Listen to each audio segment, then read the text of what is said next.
am broadcasting from a new, there we go, from a new location in the building. Hopefully the reverb is not as bad. This program is about the airfield in Lake Township that we probably knew as Metcalf Field, but it does have a long and extensive history. When it was built, it was known as the Transcontinental Airport of Toledo Incorporated, and that is a photograph of the first hangar built at the Transcontinental Airport of Toledo in 1929. Now, a quick little timeline of powered flight. There were decades of rapid advancements. We know in 1903, the Wright brothers had the very first powered flight. Their patented Wright Flyer A in 1906, showing up at the top left, could fly 42 miles an hour. Just 12 years later in World War I, at the end of World War I, the Sopwith Dragon could fly 149 miles an hour. 9 short years afterward, in 1927, we know that Lindbergh made his transatlantic flight. 1 year after Lindbergh, the Transcontinental Airport of Toledo in Lake Township, Wood County was built. And in 1930, a pilot and navigator, actually 2 pilots, Post and Gaddy, circumnavigated the globe in 8 days, 15 hours, and 51 minutes, breaking the record of the German Zeppelin. Now, the airport of Toledo began as a grand dream on June 22nd, 1927, with the establishment of the Toledo Airport Committee. The sales pitch for investors in this airport, I happen to have found one of their speeches, and they said, if you invest for every dollar put into the airport, the investor is to receive full value.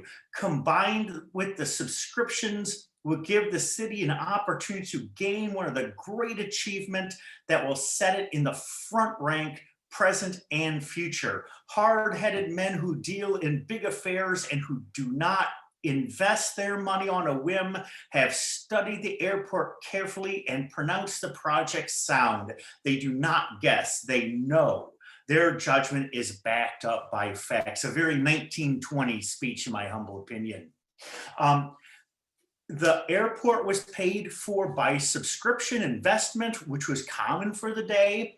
On January 25th, 1928, Toledo businessmen like DeVilbises and the Stranahans, 620 other stockholders raised $257,000 in 33 and a half hours, which was a publicity stunt. That is the amount of time it took Charles Lindbergh to cross the Atlantic, 33 and a half hours. 515 acres were purchased, not in Lucas County, but in Lake Township, Wood County, and approved by the National Air Transport. That was the air mail contractors for the U.S. mail. Kind of a small map, but that does show the airmail route, and there were other routes from New York to San Francisco. From Cleveland westward, airmail would stop in Bryan, Ohio, which was the next largest airfield. Toledo cut them off and built even a better airfield. On June 3rd, 1928, the airport was dedicated. They estimated a crowd between 30 and 50,000 people from all over Lucas and Wood counties and otherwhere came to see the dedication. Air flight was in everybody's imagination at the time. 14-year-old, there she is, Nan Betty Jackson, was christened Miss Toledo, and she is there christening the first airplane to fly out of the airport. It just so happened that Miss Toledo's father was the mayor of Toledo, so she had an in on getting to become Miss Toledo. Leo McGinn piloted the first mail plane, a Curtiss biplane, carrying 60 pounds of mail, 50 pounds of express from Cleveland on that day. Airmail postage was 10 cents to send a letter to any destination nationwide. Now, here's that hangar again. On the top left, you can see NAT. That is the airmail contractors. In 1928, the Transcontinental Airport of Toledo was the second largest airfield east of the Rocky Mountains. It was a large airfield even for its day. That airfield had many famous visitors. Charles Lindbergh visited in about 1929, and because of his transcontinental flight, there was known as the Lindbergh boom. In aviation, the volume of airmail increased 50% within 6 months. Applications for pilots' license tripled, and the number of planes produced quadrupled. Everyone wanted to be a pilot. Sending airmail was in vogue. Airplanes were being built in America had quadrupled. Other famous visitors, Wiley Post and Harold Gatty, they had navigated the globe. They were visitors in July 28, 1938. They left New York and arrived back on July 1st, traveling 15,474 miles in 8 days, 15 hours, and 51 minutes. That is Wiley Post Lockheed Vega, known as the Winnie Mae. I'm going to go back a slide since it's working. On the right is Wiley Post. He was the pilot that the humorist, I told myself I was not going to forget this. I'll have to get back, was killed in Alaska, but I cannot remember what his name. Maybe we can have a debate about who that was. Another famous visitor was Amelia Earhart. There she is at the 12th National Exchange Club Convention held in Toledo in 1928. You can see she's not dressed as a pilot, but in her evening gown in Toledo, Ohio. While she flew into Toledo, she stayed at the Hillcrest, the historic Hillcrest Hotel, which is near downtown Toledo today.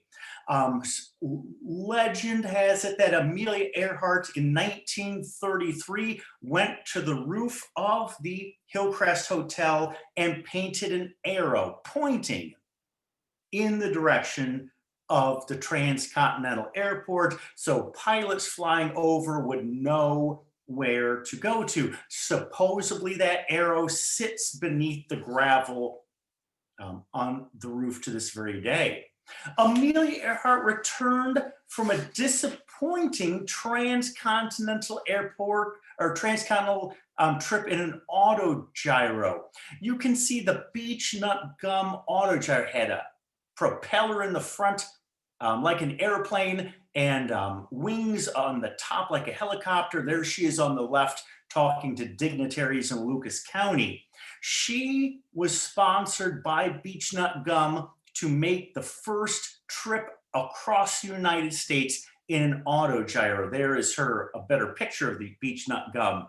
When she arrived, I believe it was San Francisco, somebody else had beaten her, but she did stop in Toledo. Now, another famous person to visit the Toledo or the Transcontinental Airport in Toledo in 1938 was Douglas Wrongway Corrigan. On what was he famous for? On July 17th, 1938, he had specially customized an airplane to be the second man to cross the Atlantic. He was not given clearance to make that trip, so he radioed that he was heading west from New Jersey to Kansas City and landed in Ireland on the 18th. He wrote a famous book in the 1930s called That's My Story, I'm Sticking to It, that he had gotten lost in the fog and ended up in Ireland instead of Kansas. He was a popular author at that time. For the first 2 or 3 years, everything at that airport ran smoothly. Then the Depression hit aviation and the use of the field dropped steadily. One day, a flyer took a plane which had been stored in the airport hangars in the winter to guide Army planes to the airport to land. He cracked up the ship, and the people who stored the plane brought suit against the airport. They got a $9,200 judgment, and unable to pay for that judgment during the Depression, the airport went into receivership. Later on, disregarding the recommendations of a Cleveland engineering firm's findings, the city skimped on the concrete, which resulted in the runways buckling in 1938. Not soon after, United Airlines said it was suspending service to the airport. At the end of the Depression, another boom in airfield training. During World War II, there was the War Training Service Program at that airport. Tommy Metcalf, you can see he's first row on our left. Of course, half of him is cut off, but I did have an arrow pointing to him, was one of the training instructors at the airport at this time. Now this airport had money put into it. The airport was named Metcalf Field in 1977 after Thomas Metcalf, Toledo's second Commissioner of Aviation and president and owner of the Metcalf Flying Services at the airport from 1930 to 1950. An administration building was constructed in 1947 and airline headquarters until October 1954, that structure. Expanding the municipal airport was ruled out when the Pennsylvania Railroad refused to budge on relocating their tracks. If you are familiar with Metcalf Field, it's not Metcalf Field today, but it is hemmed in by 795, Lake School, and the railroad tracks. With this unable to expand, air travel to the airport diminished. What was the airport famous for in this kind of interim period but drag racing? Many people took their cars to have sanctioned drag races at this track. The end of this airport came in 1952 when a consortium of 6 major Toledo companies, Libby Owens Ford, Owens Illinois, Owens Corning Fiberglass, Champion Sparkplug, and Electric Autolite and Willys Overland acquired the site of the Toledo Express Airport west of Toledo and sold the land to the city at cost. That is the opening of the Toledo Express, a much larger airfield. The timeline of names of this airfield: 1928 when it opened, of course, Toledo Intercontinental Airport. 1936 it was Toledo Municipal Airport. People found that title confusing in that it was not in Lucas County, not in Toledo. As we said, Metcalf Field was named in 76 or 77. In 2010, it is now known as the Toledo Executive Airport. Supposedly, the largest airplane ever to land at that airport during the end of World War II was a B-29 Superfortress. I doubt it could have taken off. I also have not definitively proved this. Someone just once told me that. That is the last slide I have. If I will stop sharing my screen. The images, you can put me on there. The images, I'll hold up a book here in a second if I can. I don't know if anyone can you see me? Oh, okay, because all right. If you are interested, some of those grainy images came from A History of Lake Township. This blue book, which I keep in my office, holds many stories. The grainy images came from this book published many years ago. If you're interested in a more complete story, you can get The History of Lake Township in the libraries, or they can get it for you. I hope you enjoyed this story. Like I said, we might remember it as Metcalf Field, but one time it had much grander history to it. You can now put people on, maybe if we have a few questions. Yeah, I will take this time. I allowed everybody that they can unmute themselves, but I will prompt if you would like to ask any questions or make any comments, please feel free to do so. Yes, Sharon. Yeah, what training went on for World War II at Metcalf Field? As far as I know, pilot training. They were certifying pilots who then would go on into the military. I believe they also did that at the airfield near the university, which in Bowling Green as well. Although at that time it was Toledo Municipal Airport just before World War II. I believe they were training pilots who then later went into the various military.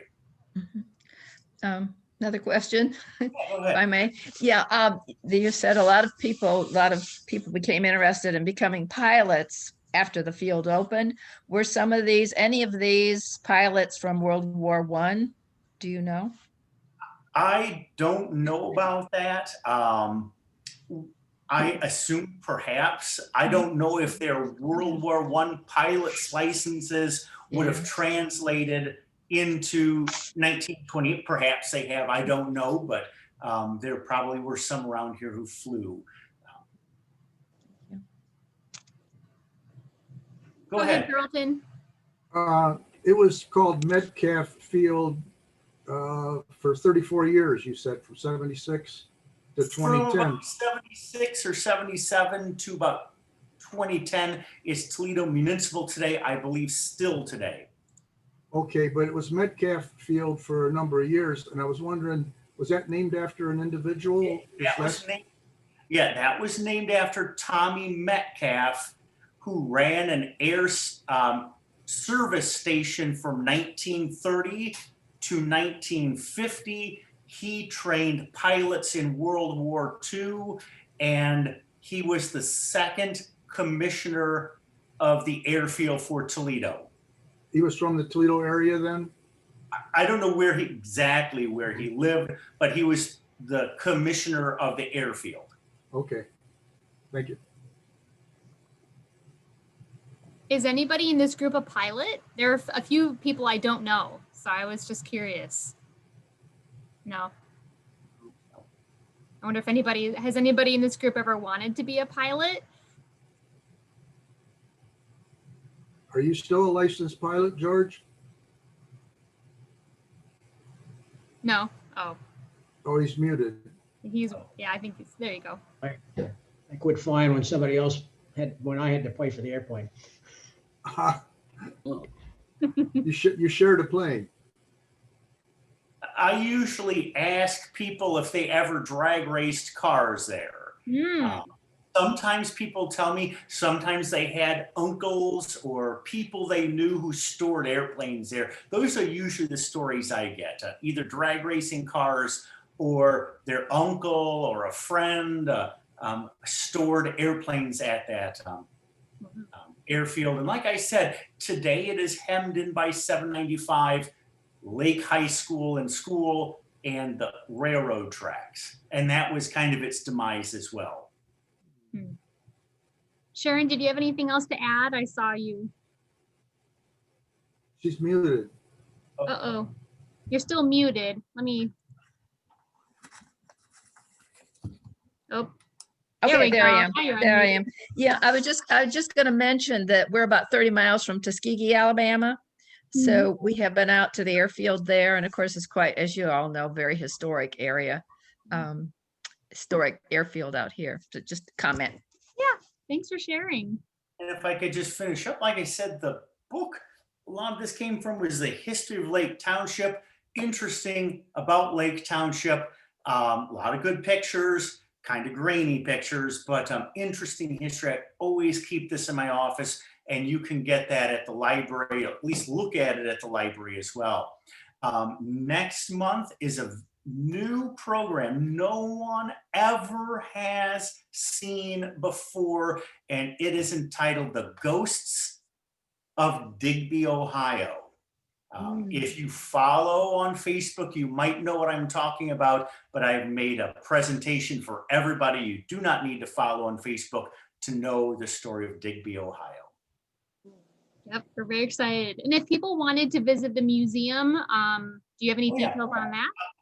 Yes, if you have not been to the museum lately, we are open Monday through Friday from 10 to 4. Starting in February, we are also open on the weekends from 1 to 4.